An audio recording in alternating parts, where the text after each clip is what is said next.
காங்கிரஸ் என்ன பண்றாங்க, விஜய் அப்படிங்கிற ஒரு போர்ஸ அவங்க காரணம் காட்டி டிஎம்கே கிட்ட இருந்து மேக்சிமம் எவ்வளவு எக்ஸ்ட்ராக்ட் பண்ணணும் அப்படின்னு பாக்குறாங்க. விஜய காரணம் காட்டி டிஎம்கே மார்க் பண்ண ஆரம்பிச்சிட்டாங்க. காங்கிரஸுக்கு இன்னொரு ஒரு ப்ராப்ளமும் இருக்கு.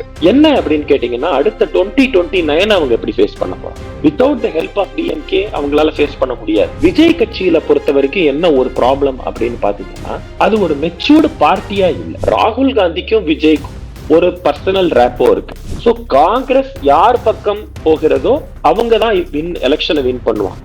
டிஎம்கே ரொம்ப அவங்களை ஹியூமிலியேட் பண்றதா காங்கிரஸ் நினைக்கிறாங்க. டிஎம்கேல இருந்து ஒரு அலையன்ஸ் பார்ட்னர் விலகினாலும் டிஎம்கே சரிஞ்சிடும். அது அண்ணாமலைக்கு மட்டும் இல்ல, எல்லாருக்குமே கஷ்டமா இருந்திருக்கும். இருக்கக்கூடிய எல்லா பொறுப்பாளர்களுக்குமே கஷ்டமா இருந்திருக்கும். அந்த விதத்துல அண்ணாமலை செய்தது சரி அப்படின்னு தான் நான் பாக்குறேன். அண்ணாமலையை பொறுத்த வரைக்கும் அவர் எலெக்ஷன்ல நின்னாருன்னா ரொம்ப நல்லா இருக்கும். அவருடைய ஒரு பொலிட்டிக்கல் ஃபியூச்சருக்குமே அது ரொம்ப உதவும். ஏன்னு கேட்டீங்கன்னா,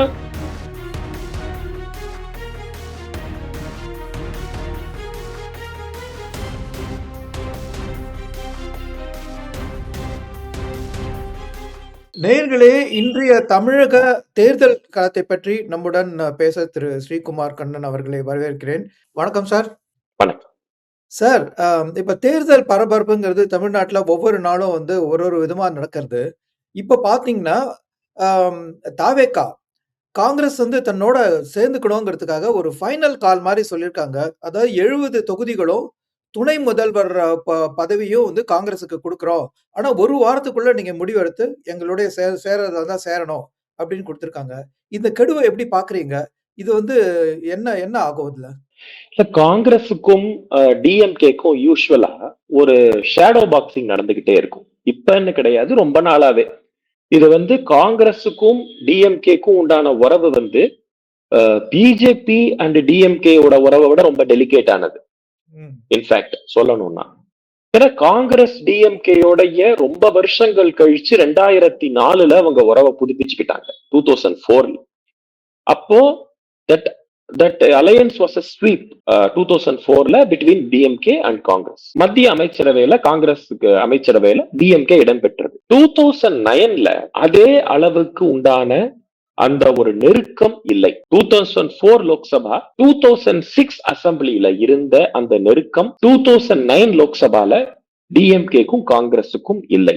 இது பாயிண்ட் நம்பர் 1. அதோடைய வெளிப்பாடு என்னாச்சுன்னு கேட்டீங்கன்னா, 2009 மன்மோகன் சிங் திரும்ப பிரைம் மினிஸ்டர் ஆன போது ஒரு இன்கிரீஸ்டு மேண்டேட், அதாவது காங்கிரஸுக்கு அதிக இடங்கள் கிடைத்தன. சோ அதை வச்சுக்கிட்டு காங்கிரஸ் என்ன ஆரம்பிச்சாங்கன்னா, டிஎம்கேக்கு கொடுத்த பழைய மரியாதையை அவங்க கொடுக்க மாட்டேன்ட்டாங்க. சோ முதல்ல இருந்த அந்த நம்பர் ஆஃப் போர்ட்போலியோஸ் அதெல்லாம் அடுத்த தடவை கொடுக்கல. 2009 ரொம்ப கஷ்டப்பட்டு கன்வின்ஸ் பண்ணி தான் டிஎம்கே திரும்ப அந்த போர்ட்போலியோஸ் எல்லாம் வாங்கினாங்க. சர்ஃபேஸ் டிரான்ஸ்போர்ட், இன்ஃபர்மேஷன் டெக்னாலஜிஸ், இந்த மாதிரி விஷயங்கள்லாம், டெலிகம்யூனிகேஷன்ஸ் இதெல்லாம். சோ அதோடைய வெளிப்பாடு என்னாச்சுன்னு கேட்டீங்கன்னா, 2011 எதிரொலிச்சது. when the alliance was strained, that reflected in 2011 assembly elections. so 63 MLAs candidates கொடுத்தாரு கருணாநிதி காங்கிரஸுக்கு. But Congress won only 5. So Karunanidhi ரொம்ப ரொம்ப ஜோக்கிங்லி சொன்னார், அப்போ 63 நாயன்மார்களாக சென்று பஞ்சபாண்டவர்களாக திரும்பி வந்தார்கள் அப்படின்னு சொன்னாரு. அவருக்கே உண்டான சர்க்காஸ்டிசத்துல அவர் சொன்னாரு. சோ அதுக்கப்புறம் பாத்தீங்கன்னா திரும்ப அந்த அலையன்ஸ் ஸ்ட்ரெயின் ஆச்சு. 2011க்கு அப்புறம் 2014 திரும்ப அது பிரேக் ஆச்சு. 2014க்கு அப்புறம் திரும்ப அந்த அலையன்ஸ் இட் பிகேம் 2016 உருவாச்சு. 2019 சாலிடிஃபை ஆச்சு.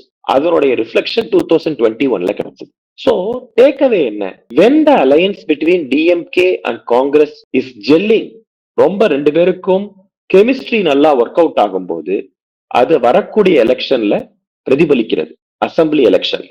When the alliance is strained, அது கண்டிப்பாக அதோடைய நெகட்டிவ் இம்பாக்டும் எலெக்ஷன்ல பிரதிபலிக்கும். So the historic record says 2009 இருந்த strained relationship, it impacted in 2011. 2014 இருந்த அந்த strained relationship, it impacted in 2014. 2019 இருந்த positive relationship, it impacted in 2021. அதே போல I feel 2024 நடக்கக்கூடிய negative strained relationship between Congress and DMK will reflect in 2026 assembly அப்படின்னு என்னுடைய பார்வை. டெஃபினெட்லி. காங்கிரஸ் என்ன பண்றாங்க, விஜய் அப்படிங்கிற ஒரு ஒரு ஒரு ஒரு ஃபோர்ஸ வந்து அவங்க காரணம் காட்டி டிஎம்கே கிட்ட இருந்து மேக்சிமம் எவ்வளவு எக்ஸ்ட்ராக்ட் பண்ணணும் அப்படின்னு பாக்குறாங்க. அத பிரைவேட்டா பண்ணா அது ஒரு டிஃபரெண்ட். ஃபார் எக்ஸாம்பிள், எனக்கு விஜய்னு ஒரு ஆப்ஷன் இருக்காரு. If you are not giving anything, நாங்க விஜய் கிட்ட போறதுக்கு வாய்ப்பு இருக்கு. So consider our request and give more seats to us அப்படின்னு சொன்னா தட் இஸ் டிஃபரெண்ட். பட் விஜய காரணம் காட்டி டிஎம்கேய மார்க் பண்ண ஆரம்பிச்சிட்டாங்க. there is a big ego clash happening between the DMK and the Congress. Correct. Congress வந்து பப்ளிக்கா வந்து டிஎம்கேய வந்து கேள்வி கேட்கறது, ஏன் நாங்க தனியா போனா உங்களோட நிலைமை என்ன ஆகும் அப்படின்னு கேட்கறது, பிளஸ் வந்து எங்களுக்கு இவ்வளவு சீட்ஸ் வேணும்னு சொல்றது, பவர் ஷேரிங்ல எங்களுக்கு அகாமடேட் பண்ணணும் அப்படின்னு சொல்றது. So these are some of the public posturing. DMK ஒரு தர்ம சங்கடத்துல காங்கிரஸ் ஆழ்த்துறாங்க. அது நல்ல ஆப்வியஸா தெரியுது. இவ்வளவு பிரச்சனைக்கு அப்புறமும் டிஎம்கே காங்கிரஸ் ரெண்டு பேரும் ஒன்றாக பயணப்பட்டாலும் அது ஒரு கட்டாய கல்யாணம் மாதிரிதான். சோ ரெண்டு பேரையும் ஒரு ஃபோர்சிபிளா நீங்க சேர்த்து வைக்கிறீங்க. ரெண்டு பேரும் கட்டாயமே கல்யாணம் பண்ணிக்கிட்டாங்க. ரெண்டு பேரும் சேர்ந்து வாடுறது ரொம்ப கஷ்டம். சோ அதேதான், அந்த சிச்சுவேஷன் தான் இப்ப காங்கிரஸ்க்கும் டிஎம்கேக்கும் நடுவுல நடக்கிறதா நான் பாக்குறேன். சோ இதுல வந்து அப்ப வந்து தாவேகாவோட ஆஃபரை வந்து காங்கிரஸ் ஏத்துக்க வாய்ப்பு அதிகமா இருக்கா? இல்ல, காங்கிரஸுக்கு தாவேகாவோட ஆஃபர் வந்து I don't think they will accept. ரெண்டு மூணு காரணங்கள் இருக்கு. ஃபர்ஸ்ட் வந்து தாவேகா அப்படிங்கிறது ஒரு டைம் அண்ட் டெஸ்டட் பார்ட்டி கிடையாது. It is a new party. DMK அப்படிங்கிறது இவங்களோட ரொம்ப வருஷமா இருந்துகிட்டு இருக்கிற ஒரு alliance partner. So known devil is better than an unknown angel அவங்கள பொறுத்த வரைக்கும். சோ 2014க்கு அப்புறம் அன்இன்டரப்டடா காங்கிரஸும் டிஎம்கேயும் இருந்துகிட்டு வராங்க. நடுவுல அந்த ஸ்ட்ரெயின் 2014 விட்டால 2004ல இருந்து ஒன்னா இருந்துகிட்டு வராங்க அப்படின்னு பார்க்கலாம். So there is a time and tested alliance. இது ஒரு விஷயம். செகண்ட் வந்து டிஎம்கேயோட ஹெல்ப் பார்லிமெண்ட்ல காங்கிரஸ்க்கு தேவைப்படும். Especially when Modi government is having 240 MP seats அப்படிங்கிற போது டிஎம்கேயோட ஹெல்ப் தேவைப்படலாம். காங்கிரஸுக்கு இன்னொரு ஒரு ப்ராப்ளமும் இருக்கு. என்ன அப்படின்னு கேட்டீங்கன்னா, அடுத்த 2029 அவங்க எப்படி ஃபேஸ் பண்ண போறாங்க? Without the help of DMK அவங்களால ஃபேஸ் பண்ண முடியாது. ஒவ்வொரு ஸ்டேட்டா அவங்க கையை விட்டு நழுவி போய்கிட்டு இருக்கு. அது ஹரியானாவில பார்த்தோம், மகாராஷ்டிரால பார்த்தோம், டெல்லியில பார்த்தோம், பீகார்ல பார்த்தோம். இப்ப வரக்கூடிய 5 மாநிலங்கள்ல கேரளா அண்ட் புதுச்சேரியை தவிர பாக்கி ஸ்டேட்ஸ் ரொம்ப ப்ராமிசிங்கா இல்ல காங்கிரஸை பொறுத்த வரைக்கும். கேரளால கூட என்ன ப்ராப்ளம் அப்படின்னு பாத்தீங்கன்னா, இந்த எல்டிஎஃப் எந்த அளவுக்கு வீக்கா இருக்காங்களோ அதே அளவுக்கு அசம்பிளியில வீக்கா எலெக்ஷன்ஸ்ல வருவாங்களான்னு தெரியல. Some people say it is going to be a tough competition. So BJP அப்படிங்கிறது ஒரு 2-3 சீட் மட்டும் வின் பண்ணுவாங்க. மிச்ச இடங்கள் எல்லாத்துலயும் யூடிஎஃப் எல்டிஎஃப்க்கு தான் ஒரு நேரடி போட்டி நிலவும் அப்படின்னு எல்லாரும் ஃபீல் பண்றாங்க. சோ அப்படிங்கிற போது காங்கிரஸ் இந்த அளவு ஒரு ரிஸ்க் எடுக்குமா அப்படின்னு ஒரு டவுட் இருக்கு. இன்னொன்னு, விஜய் கட்சியில பொறுத்த வரைக்கும் என்ன ஒரு ப்ராப்ளம் அப்படின்னு பாத்தீங்கன்னா, அது ஒரு மெச்சூர்டு பார்ட்டியா இல்ல. It is an organisation. It is a body of individuals. அதுல வந்து ஒரு பொலிட்டிக்கல் பார்ட்டிக்கு உண்டான ஒரு கிராமரே இல்ல என்ன பொறுத்த வரைக்கும். சோ அது வந்து that is going to hand the Congress. ஒரே ஒரு அட்வான்டேஜ் என்னன்னு கேட்டீங்கன்னா, ராகுல் காந்திக்கும் விஜய்க்கும் ஒரு பர்சனல் ரேப்போ இருக்கு. So whether that will suffice அப்படின்னு ஒரு பாயிண்ட் இருக்கு. ராகுலை பொறுத்த வரைக்கும் அவர் என்ன பண்றாருன்னா, maybe he may use Vijay for 2029, but for 2026 is concerned, he is using Vijay as only as a bargaining point, not beyond that அப்படின்னு தான் நான் பாக்குறேன். ஆனா சட்டசபையை பொறுத்த வரைக்கும் காங்கிரஸுக்கு இப்படி ஒரு ஆப்பர்ச்சுனிட்டி இனிமே வரக்கூடுமா? ஏன்னா இப்ப வந்து தாவேகா வந்து துணை முதல்வர் பதவி வரைக்கும் அவங்க போறாங்க. சோ இதை வச்சு காங்கிரஸ் வந்து திமுக தன் ஆட்சியில பங்கு ஏற்கனவே கேட்டுட்டு இருக்காங்க. அவங்களால பெற முடியுமா? ஆனா அதுவும் இல்லாம நீங்க ரெண்டும் கட்டாய கல்யாணம் செய்யற போது அதுல வந்து ஒரு பலனும் அதிகமா இருக்காதுங்கிறீங்க. சோ பலன் அதிகமா இருக்காது, இவ்வளவு தூரம் முறிஞ்ச அப்புறம் அது அந்த ரிலேஷன்ஷிப்ல செய்யறதுனால காங்கிரஸ்க்கு என்ன லாபம்? இல்ல, இதுல ஒரு வேடிக்கையான விஷயம் என்னன்னா, பிஜேபி வரத்துக்கு முன்னாடி அப்போ தமிழ்நாட்டுடைய பொலிட்டிக்கல் அந்த ஒரு இது எப்படி இருக்கு, சார்ட் எப்படி இருக்கும்னு கேட்டீங்கன்னா, டிஎம்கே, ஏடிஎம்கே, காங்கிரஸ். சோ காங்கிரஸ் யார் பக்கம் போகிறதோ அவங்க தான் எலெக்ஷனை வின் பண்ணுவாங்க. That was used to be the ஒரு பெரிய ஒரு விஷயமாக இருந்தது. அந்த காலத்துல இருந்து ரொம்ப வருஷமா அதுதான் நடந்துகிட்டு இருந்தது. That myth was broken by Jayalalitha in the year 2011. Congress, DMK, PMK எல்லாம் ஒன்னாக இருந்தாலும் ஜெயலலிதா 2011ல வந்து அந்த அலையன்ஸை பீட் பண்ணி காமிச்சாங்க. அதேதான் 2016லயும் பண்ணி காமிச்சாங்க. காங்கிரஸ் டிஎம்கே அப்பவும் ஒன்றாக இருந்தார்கள். அந்த அலையன்ஸை பீட் பண்ணி காமிச்சாங்க ஜெயலலிதா. அசம்பிளியை பொறுத்த வரைக்கும் நான் சொல்லிட்டு இருக்கேன். இப்ப பாத்தீங்கன்னா ஒருவேளை பிஜேபி இல்லாமல் இருந்திருந்தால் காங்கிரஸுக்கு நிறைய ஆப்ஷன்ஸ் இருந்திருக்கும். ஒண்ணு விஜயோட போலாம், இல்ல ஏடிஎம்கேயோட கூட போயிருக்கலாம். பட் ப்ரீஎம்ப்ட் பண்ணி பிஜேபி என்ன பண்ணிட்டாங்கன்னா ஏடிஎம்கேயோட அலையன்ஸ சீல் பண்ணிட்டாங்க. சோ அங்க போகக்கூடிய வாய்ப்பு இல்லாம போச்சு காங்கிரஸ். விஜய் இல்லைன்னா ஏடிஎம்கே காரணம் காட்டி டிஎம்கே பேரம் பேசியிருப்பாங்க காங்கிரஸ். இப்ப ஏடிஎம்கே ஆப்ஷன் இல்ல, அதனால விஜய காரணம் காட்டுறாங்க. இதுல ஒரு இன்ட்ரெஸ்டிங்கான ஒரு சினாரியோ நான் கேள்விப்பட்டதுன்னு இல்ல, இது ஒரு யூகம் அப்படின்னு சொல்லலாம். ஆனா இந்த யூகத்துக்கு ஒரு அர்த்தம் இருக்கிறது. 2024 எலெக்ஷனுக்கு முன்னாடி ஒரு 2-3 வருஷம் முன்னாடி அப்ப வரைக்கும் எடப்பாடியும் பிஜேபியும் ஒன்னாதான் இருந்தாங்க. அப்ப எடப்பாடி என்ன நினைச்சிருப்பாருன்னா, இந்த அலையன்ஸ் பிஜேபி அலையன்ஸோட இருந்தால் நாளைக்கு நம்ம எப்படி நம்ம ஆட்சிக்கு வர முடியும்னு தெரியல, காங்கிரஸ் இருந்திருந்தா பெட்டரா இருக்கும் அப்படின்னு அவர் ஃபீல் பண்ணி இருந்திருப்பார். சோ அதனாலதான் என்ன பண்ணாரு, காங்கிரஸ் அப்ரோச் பண்ணிருப்பார். இது எல்லாமே என்னுடைய யூகங்கள். It is all a guess. ஆனா ரொம்ப பாசிபிள் தான் உங்க யூகம். சோ அப்ப என்ன பண்ணிருக்காருன்னா காங்கிரஸ் அப்ரோச் பண்ணிருப்பார். காங்கிரஸ் என்ன சொல்லிருப்பாங்கன்னா, நீங்க already you are an alliance with BJP, நீங்க அந்த அலையன்ஸை பிரேக் பண்ணிக்கிட்டு வாங்க. 2024ல இல்லைன்னாலும் 2026ல we will ally with you அப்படிங்கிற ஒரு ஹோப்பை கொடுத்திருப்பாங்க. எடப்பாடி காங்கிரஸை ட்ரஸ்ட் பண்ணிருப்பார், நம்பி இருப்பார். 2024ல அதே காங்கிரஸ் சொன்ன மாதிரியே அவர் வெளியில வந்தார். சரி, காங்கிரஸ் சொன்ன மாதிரி வெளியில வந்தாரு.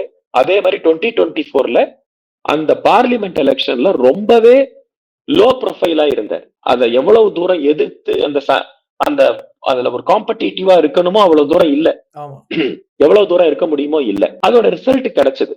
சோ பிஜேபி செகண்ட் பொசிஷன்ல பல இடங்கள்ல வந்தாங்க, ஏடிஎம்கே தேர்ட் பொசிஷன்ல போயிருந்தாங்க. ஏடிஎம்கே முழு மனதோட அந்த அந்த எலெக்ஷன் அணுகி இருந்தாங்கன்னா டெஃபினட்டா அவங்க செகண்ட் பொசிஷன் ரீடைன் பண்ணிருப்பாங்க. So ADMK was waiting for Congress. 2024 Lok Sabha முடிஞ்சதுக்கு அப்புறம் காங்கிரஸ் டிஎம்கேயோட தங்கிட்டாங்க. அப்பதான் எடப்பாடிக்கு தெரிஞ்சிருக்கு, காங்கிரஸ் நம்பினா இனிமே அவ்வளவுதான், ஏற்கனவே வரேன்னு சொல்லி வராம வச்சுட்டாங்க, இப்ப பிஜேபியும் போயிட்டாங்கன்னா பெரிய பிரச்சனை ஆயிடும் அப்படின்னு சொல்லிட்டு பிஜேபி எப்ப இவங்க அப்ரோச் பண்ணாங்களோ, எடப்பாடி அப்ரோச் பண்ணாங்களோ, உடனே இவரும் அதை ரெசிப்ரோகேட் பண்ணி ஒரு வருடத்துக்கு முன்பாகவே 2025 ஏப்ரல்ல அந்த அலையன்ஸை அவர் சீல் பண்ணார். சோ ஒருவேளை விஜய் இல்லாமல் காங்கிரஸ் ஏடிஎம்கே பக்கம் போயிருந்தா அப்பவும் ஒரு நிலைமை வேற மாதிரியா இருக்கும். சோ காங்கிரஸை பொறுத்த வரைக்கும் அவங்களுக்கு பிகி பேக் பண்றதுக்கு ஒரு ஆள் வேணும். அது டிஎம்கேயோ ஏடிஎம்கேயோ. டிஎம்கே ரொம்ப அவங்களை ஹியூமிலியேட் பண்றதா காங்கிரஸ் நினைக்கிறாங்க. இந்த எலெக்ஷன்ல நான் என்ன பாக்குறேன்னா, காங்கிரஸ் பழைய கோஆபரேஷனை டிஎம்கேக்கு கொடுப்பாங்களான்னு நான் டவுட் பண்றேன். முழு மனதோடு அந்த அந்த கிரவுண்ட் லெவல்ல ஓட் டிரான்ஸ்பர் நடக்குமா அப்படின்னு எனக்கு டவுட்ஃபுல்லா இருக்கு. காரணம், காங்கிரஸ் டிஎம்கேயோடைய கிளச்சஸ்ல இருந்து வெளியில வரணும், நம்ம யாருங்கிறத நம்ம காமிக்கணும் அப்படின்னு அவங்க பாக்குறாங்க. இதை இந்த மாநிலத்துல மட்டும் நான் பார்க்கல. இப்ப பாருங்க, ஹரியானால காங்கிரஸ் தான் பிரைமரி பார்ட்டி. மத்த சிறிய இண்டி கூட்டணி கட்சிகள் எல்லாம் அவர் அப்ரோச் பண்ணாங்க, எனக்கு ஒரு சீட் கொடு, 2 சீட் கொடுன்னு. காங்கிரஸ் முடியவே முடியாதுன்ட்டான். டெல்லி ஆம் ஆத்மியும் காங்கிரஸும் ஒன்னா சேரணும்னு நிறைய பேர் முயற்சி பண்ணாங்க, பட் இந்த அலையன்ஸ் சேர்த்துக்கவே இல்லை. சோ அது ரொம்ப டிசாஸ்டர்ஸா அது முடிஞ்சது. அடுத்தது மகாராஷ்டிரா, உத்தவ் தாக்கரே காங்கிரஸ் அண்ட் என்சிபிக்குள்ள ஒழுங்காவே ஜெல் ஆகல. That reflected in the election. பீகார்ல ஆர்ஜேடி உடைய தேஜஸ்வி யாதவ கடைசி வரைக்கும் காங்கிரஸ் சீஃப் மினிஸ்டரியல் கேண்டிடேட்டா ஒத்துக்கவே இல்லை. That reflected in that alliance.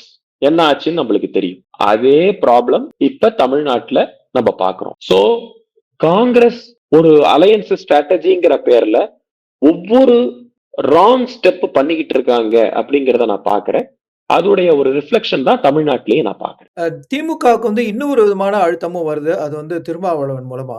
ஏன்னா ஒருவேளை காங்கிரஸ் பிரிஞ்சு தவிக போனானா ஒரு வேக்குவம் ஏற்படும். அதுல பாமகவோட ராமதாஸ் ஃபேக்ஷன் அவங்க திமுக ஃபில்அப் பண்ணலாம்னு நினைக்கிறப்போ, வளவன் திருப்பி சொல்றாரு, பாமக வந்தானா அவங்களும் போயிடுவாங்க அப்படின்ட்டு. சோ அவங்களும் போயிட்டானா இப்ப தாவேகாக்கு தான் அவரால் போக முடியும். அடுத்த கூட்டணி கட்சியா பிஜேபி இருக்கிற இடத்துல போக மாட்டாரு. சோ அப்படி இருக்கிறப்போ திமுகக்கு இன்னும் கொஞ்சம் அதிகமா பிரஷர் வருதா, காங்கிரஸை வச்சுக்கணும், அந்த பிரஷர்ல காங்கிரஸ் கேட்கிற டிமாண்ட திமுக கொடுத்துருமா? இல்ல, நான் என்ன நினைக்கிறேன்னா, தாவேகாவோட பிளான் என்னவா இருந்திருக்கும்? இதுவும் என்னோட கெஸ் தான். தினகரன், ராமதாஸ், தேமுதிக இவங்களெல்லாம் வச்சு ஒரு ஒரு ஃபார்மேஷன் கொண்டு வரணும். இதுல காங்கிரஸும் வந்தா நல்லா இருக்கும்னு தாவேகா நினைச்சிருக்கலாம். பட் என்ன ஆச்சுன்னு கேட்டீங்கன்னா, பிஜேபி ஏடிஎம்கே தினகரனை கன்வின்ஸ் பண்ணி அழைச்சிட்டு வந்துட்டாங்க. சீனியர் ராமதாஸ் கண்டிப்பா டிஎம்கே கிட்ட போக முடியாது. ஏன்னா திருமாவளவன் அங்க செக் பண்ணிட்டாரு. இப்போ விஜய் கிட்டக்க போகணும்னா எந்த அளவுக்கு சக்சஸ்ஃபுல்லா இருக்கும்னு தெரியாது. சோ சீனியர் ராமதாஸுக்கு அந்த ஒரு எம்பராஸ்மெண்ட் இருக்கு. ஏன்னா இப்ப வரைக்கும் வேற யாருமே விஜய் கிட்ட போல பெரிய லீடர் அப்படின்னு.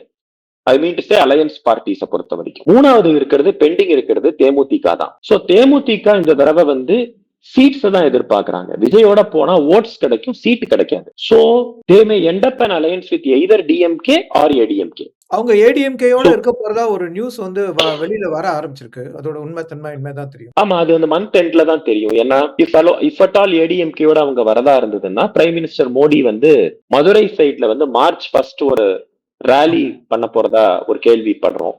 சோ அதுல வந்து டிஎம்டிகே பார்ட்டிசிபேட் பண்ணலாம் இஃப் அலையன்ஸ் செட்டில் ஆச்சுன்னா. ஆகலைன்னா தெரியாது. சோ இதுதான் இப்ப இருக்கக்கூடிய சூழ்நிலை. என்னை பொறுத்த வரைக்கும் டிஎம்கேல இருந்து ஒரு அலையன்ஸ் பார்ட்னர் விலகினாலும் டிஎம்கே சரிஞ்சிரும். That is the order of the டே.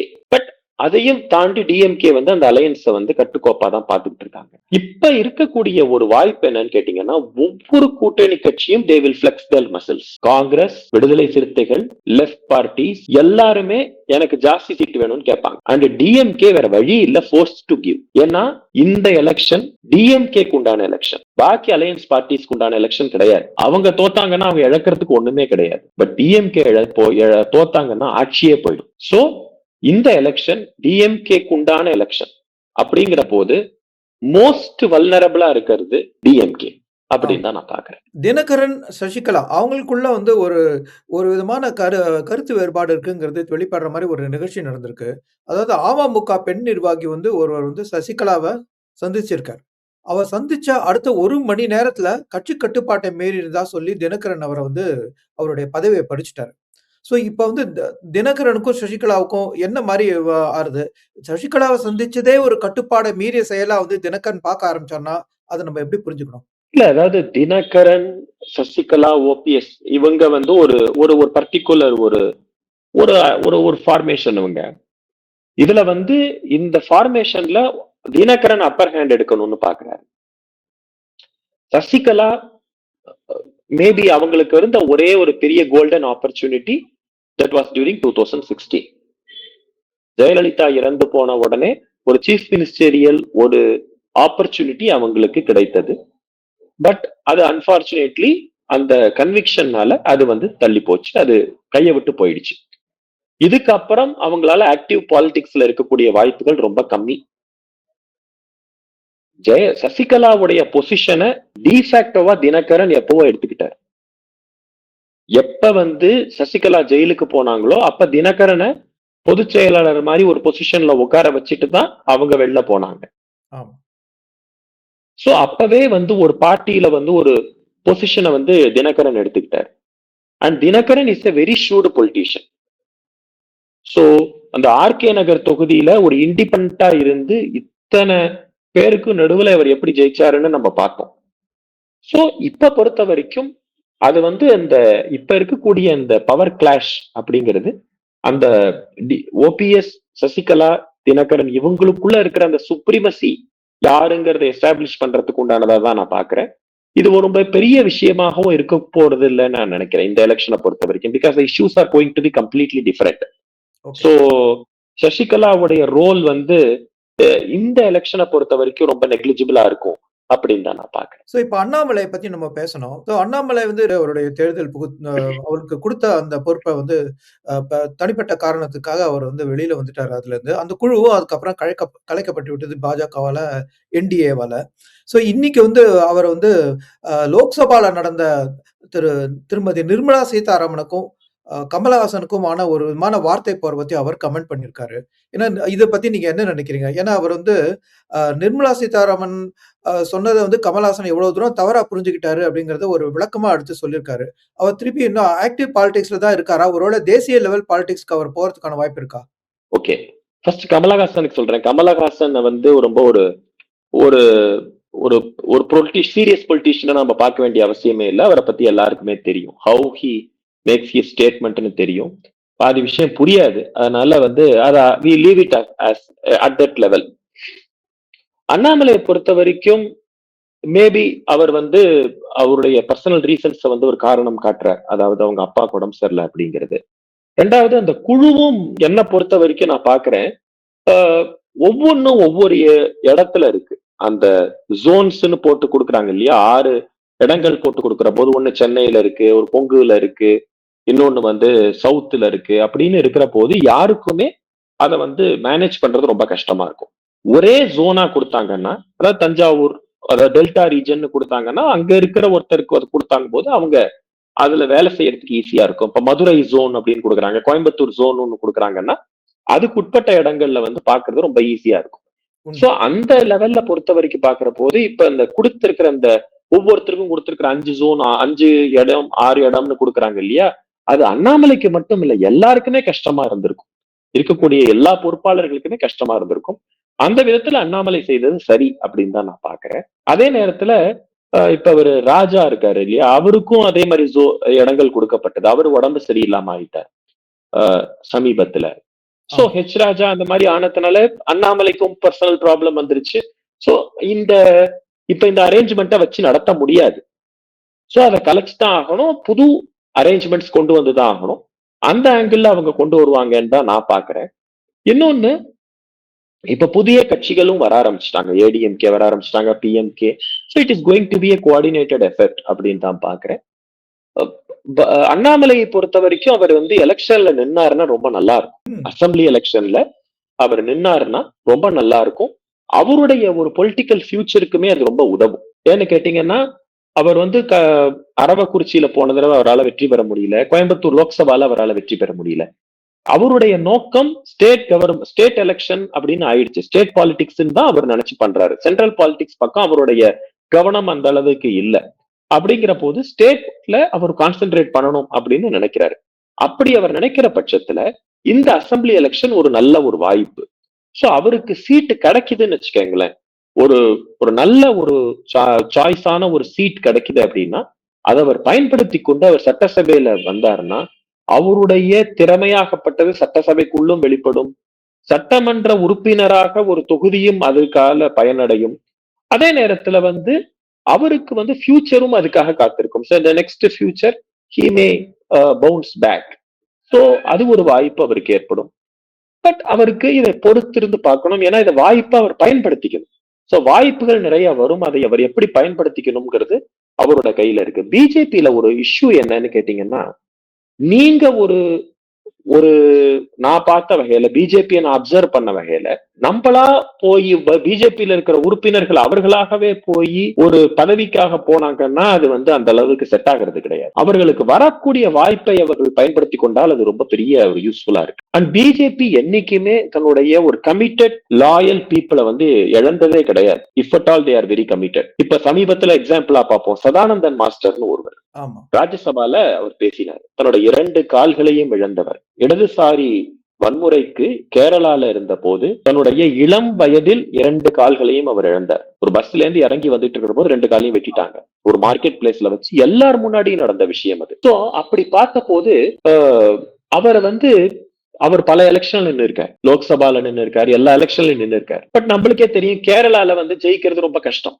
அங்க இருக்கிற டெமோகிராபிக் சிச்சுவேஷன்ல ரொம்ப கஷ்டம். அப்படிங்கிற போது மோடி என்ன பண்ணாருன்னா, அவர் ஒரு நாமினேட்டட் எம்பி ஆஃப் ராஜ்யசபா ஆக்கி மாநிலங்களவையில் அவரை அமைச்சு அவருக்கு ஒரு வாய்ப்பு கொடுத்து அவர் நேத்திக்கு பிரமாதமா உரையாற்றி இருக்கு. ஸோ என்னைக்குமே வந்து BJP has not let down its committed loyal people. So அந்த கேடர்ஸை வந்து அவங்க என்னைக்குமே விட்டது கிடையாது. பல பேரை நான் பார்த்திருக்கிறேன். நான் வந்து பாலிடிக்ஸை பார்த்த வகையில, பிஜேபி அப்சர்வ் பண்ண வகையில பலரை பார்த்திருக்கோம். ராம் மாதவ் எக்ஸாம்பிளா எடுத்துப்போமே. சமீபத்துல ராம் மாதவ் பாஜகல கிட்டத்தட்ட 2013 அந்த டயத்துல 12-13 சேர்ந்தாரு. ஏன்னா RSSல இருந்து டைரக்டா ராம் மாதவ் வராரு. வந்த உடனே அவர் கொஞ்ச நாளைக்கு சில இதை பார்த்துக்கிட்டு இருக்காரு. 2014 என்ன பண்றாங்க, அவரை வந்து ஜம்மு காஷ்மீருக்கும் நார்த் ஈஸ்டுக்கும் அவரை வந்து இன்சார்ஜா போடுறாங்க. ஜம்மு காஷ்மீர் அசம்பிளி எலெக்ஷனை ஜெயிச்சு கொடுக்குறாரு. அதுக்கப்புறம் நார்த் ஈஸ்ட்ல பர்டிகுலர்லி பாத்தீங்கன்னா அஸ்ஸாம், திரிபுரா, மணிப்பூர் இந்த எலெக்ஷன் எல்லாம் பிஜேபி ஜெயிக்கிறதுக்கு ரொம்ப காரணமா இருந்தாரு. அதுக்கப்புறம் பாத்தீங்கன்னா ஒரு பெரிய ஒரு கேப். ராம் மாதவ் எங்கேயுமே கண்ணில் படல. 2025 ஜம்மு காஷ்மீர் எலெக்ஷன் திரும்ப வருது. திரும்ப அவரை கூப்பிடுறாங்க. திரும்ப அவர் வந்து வேலை பார்க்கிறார். அதுக்கப்புறம் திரும்ப ஒரு வருஷம் காணவே காணும். அவருக்கு எந்த வாய்ப்பும் கொடுக்கப்படல. இப்போது சமீபத்துல 2026 அவர் என்ன பண்ணிருக்காங்கன்னா, பெங்களூர் கார்பரேஷன் எலெக்ஷன் வரும்போது அதுக்கு இன்சார்ஜா போட்டிருக்காங்க. So the time will come for the person again and again. அவங்க லைம் லைட்ல இருக்கணுங்கிற அவசியமே கிடையாது. நீங்க லைம் லைட்லயே இல்லைன்னாலும் பதவிகள் அவர்களுக்கு பொறுப்புகள் கொடுக்கப்படும். That is why central BJP will work அப்படின்னு நான் பாக்குறேன். அந்த அடிப்படையில என்னோட கருத்தை சொல்றேன். ஆக நேயர்களே, தமிழக தேர்தலில் பரபரப்பு இன்னும் பல விஷயங்கள் நடக்கப் போகிறது என்று நம்மளால் புரிந்து கொள்ள முடிகிறது. எங்களுடன் இணைந்து இந்த விவாதத்தில் கலந்து கொண்டதற்கு நன்றி. உங்கள் கமெண்ட்டுகளை நீங்க பதிவிடுங்கள். அதை நம்ம வந்து பரிசீலித்து அடுத்த தடவை விவாதிப்போம். நன்றி. வணக்கம் சார். நன்றி சார்.